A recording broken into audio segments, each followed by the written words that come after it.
Assalamu alaikum, doctor. Here is Mohammed Majdi Mohammed Abdurrahman with a matric number BE 18007.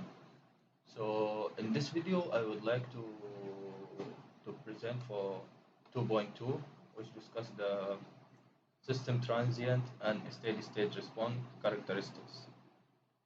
So, let's get started. So, in terms of time response, we have two types of response for the control system, which are the transient response and steady state response. So we can say simply that for the transient response it's usually when the system try to produce an output. As we can see here, it's changing until it produces the output, and that represent as the transient response. And when the system already finished the work and produced the output, from that moment it's called the steady state response.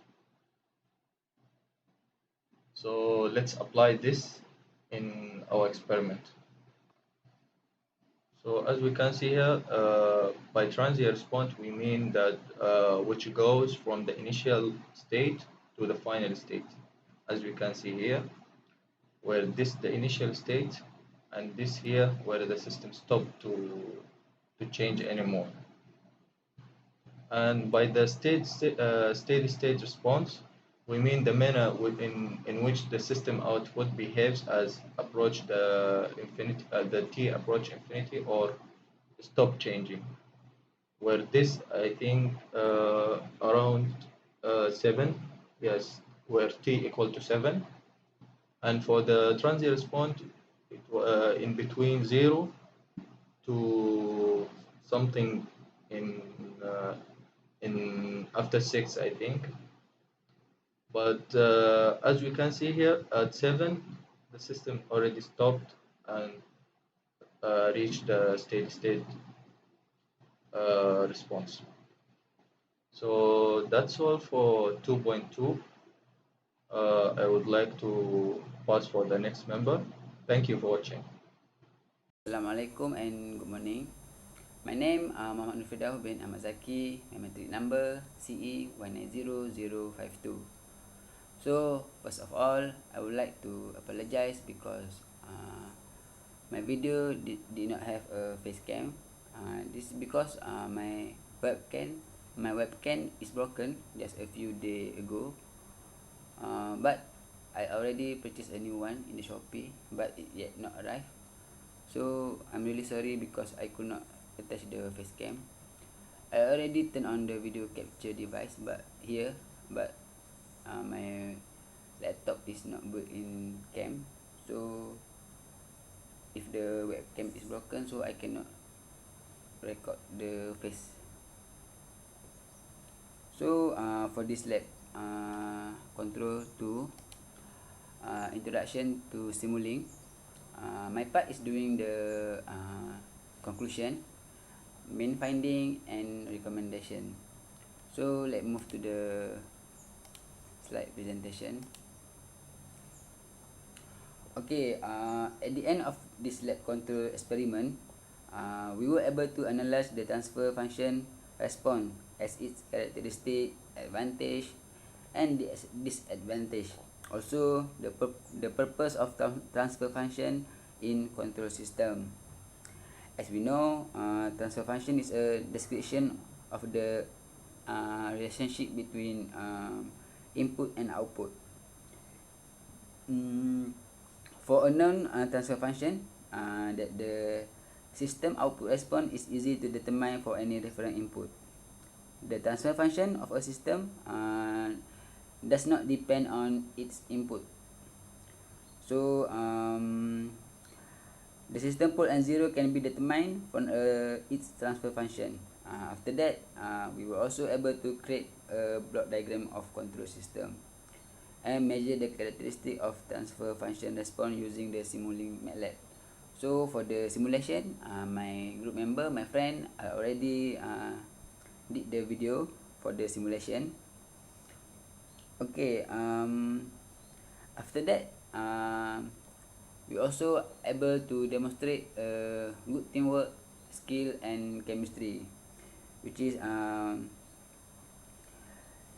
we able to submit the report and finish the task given in the before the due date.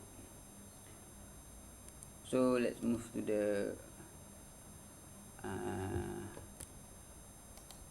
main finding and recommendation.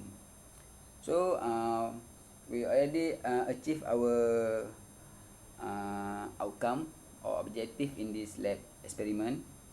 In general, this lab experiment produced an outcome which is we learned that the time response represent how the state of dynamic system it change in time when subject to a particular input.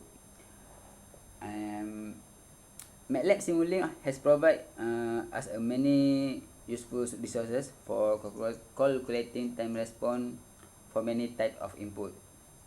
The time response of a linear dynamic system consists of the sum of the transient response, which depend on its initial condition. Transfer function in a contour system can be defined as the ratio of Laplace transform. The Laplace transform is the output to input to transfer of input, assuming all initial condition to be 0. Okay. Lastly, after finishing this lab experiment, we have been more familiar with the Simulink as it provides us graphic and more interactive view to us. We gain more comprehensive understanding of MATLAB as programming language and Simulink as a system algorithm modeling and design. So MATLAB is for coding and Simulink is where we can simulate the graphic and so on. So lastly, recommendation for future experiment. In the lab, identify the constraint of the experiment. Number 2, expanding on a certain finding or feature of our lab, such as locating the important point, using the software for the first time to examine a conceptual framework in a new project, create a conceptual framework. After that, adding new value variable to a conceptual framework or testing a theoretical model. And last but not least, reconsidering a theoretical framework. Okay, so that's all from me. And again, I would like to apologize because the webcam is broken. So that's all from me. Thank you. Okay, Assalamualaikum warahmatullahi wabarakatuh. My name is Afiq Irfan bin Yahya, and in this video I am gonna explain about part 2 of experiment, which is the 2.4, study the transient and steady state response by adding a transfer function to the system. So if we head over to our software, so this is the previous function that we done. So if we were to add another one, which is, let's say we put a value for the denominator for 1, 1 and 10. So this is our new transfer function. So we just place it between this and we run the system. So this is the output that we get. So as you can see, it is very different from our previous output. So if we compare it, so this here in the picture is the previous output without the new transfer, and we can see that it goes from 1.331 amplitude max to 2.014. So we can also see that the 8 rise time and slew rate is also different from the new one. And we can also see that the overshoot of the previous system, which is 71%, is different from the new one, which is 65%.